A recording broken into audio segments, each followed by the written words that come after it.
Hi all, അരിപ്പത്തിരിയും chicken കറിയും നല്ല combination അല്ലേ? പോകാം ഇൻഗ്രീഡിയൻസിലേക്ക്.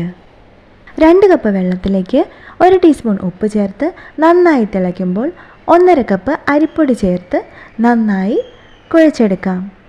കുഴച്ചെടുക്കുമ്പോൾ സ്റ്റൗ മീഡിയം ഫ്ലെയിമിലായിരിക്കാൻ പ്രത്യേകം ശ്രദ്ധിക്കുക, അല്ലെങ്കിൽ മാവ് കരിഞ്ഞു പിടിക്കാനുള്ള സാധ്യത കൂടുതലാണ്. സ്റ്റൗവിൽ വെച്ച് തന്നെ നമുക്ക് മാവ് കുഴച്ച് ഉരുട്ടിയെടുക്കാം. 3 മിനിറ്റ് കൊണ്ട് തന്നെ മാവ് ഇതുപോലെ നന്നായി സോഫ്റ്റായി വരും. നമുക്ക് പെട്ടെന്ന് ഉരുട്ടിയെടുക്കാനുള്ള പാകത്തിനായി വരും.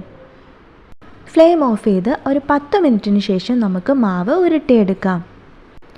ഇനി അരിപ്പൊടി തൂവി ഇത് പരത്തിയെടുക്കാം. ഞാനിവിടെ എല്ലാം പരത്തി എടുത്തിട്ടുണ്ട്. ഇനി ചൂടായ പാനിലേക്കിട്ട് ഒരു വശം ജസ്റ്റ് ഒന്ന് ചൂടായി വരുമ്പോഴേക്കും തിരിച്ചിട്ട് കൊടുക്കാം. 1 മിനിറ്റോളം ആകുമ്പോഴേക്കും ഒന്നുകൂടി തിരിച്ചിട്ട് കൊടുക്കാം. ഇതിനി നന്നായി പൊങ്ങി വരും. അപ്പോഴേക്കും നമുക്ക് മറ്റൊരു പാത്രത്തിലേക്ക് മാറ്റാം. ഇനി ചിക്കൻ കറി ഉണ്ടാക്കാം. 2 ടേബിൾ സ്പൂൺ വെളിച്ചെണ്ണ ഒഴിച്ച് നീളത്തിൽ ചോപ്പ് ചെയ്ത് വെച്ചിട്ടുള്ള 2 സവാളയും 1 ഇഞ്ച് നീളമുള്ള ഇഞ്ചി ചതച്ചതും വെളുത്തുള്ളി ചതച്ചതും 6 പച്ചമുളക് ചതച്ചതും ചേർത്ത് കൊടുക്കാം. ഇനി നന്നായി സോട്ട് ചെയ്ത് കൊടുക്കാം. ഇതിലേക്ക് 2 തണ്ട് കറിവേപ്പില ചേർത്ത് കൊടുക്കാം. കറിവേപ്പിലയൊക്കെ നമ്മുടെ ഇഷ്ടത്തിന് ചേർത്ത് കൊടുക്കാം.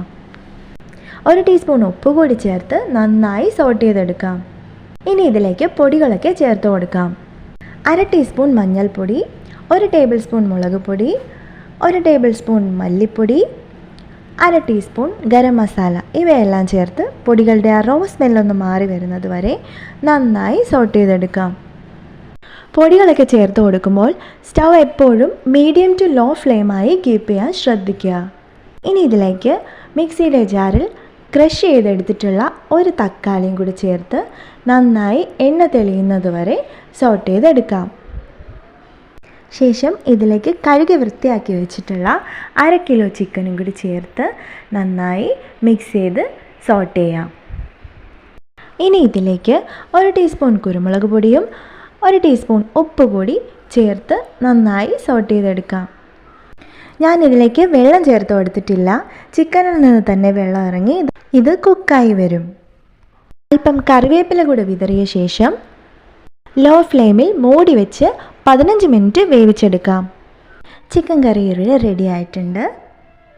റെസിപ്പി ഇഷ്ടമായാൽ സബ്സ്ക്രൈബ് ചെയ്യാൻ മറക്കണ്ട കേട്ടോ. Thank you for watching.